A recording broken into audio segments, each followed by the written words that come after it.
yung gagawin natin, no? Kalista. So marami tayong gagawin ngayon.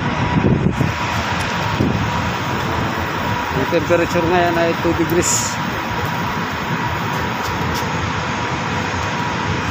So,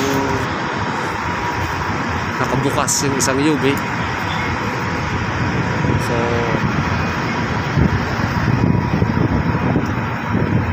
titignan natin kung magagawa natin. Pero marami tayong listahan. Lahat yan kailangan gawin. 2 papel yan.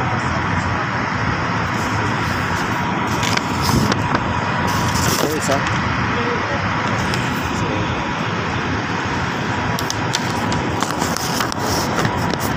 nakabukas ata. Ayun, nakabukas. Pag nakabukas yan, hindi pwedeng galawin. Pag naka-close, ayan, pwedeng galawin yan. So, kinonfirm niya lang kung nakasarado o nakabukas. So, balik na ulit tayo doon.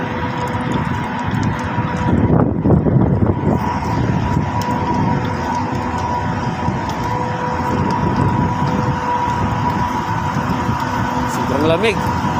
Kailangan mong mag-cover.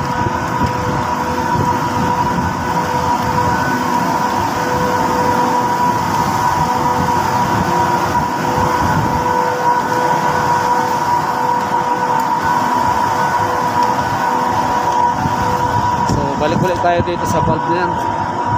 Kailangan natin ma-stroke yan, yung dalawang yan. At titignan natin ng mga accessories o mga valve na yan, regulator kung gumagana lahat. Kasama yung sa PM. Ayan.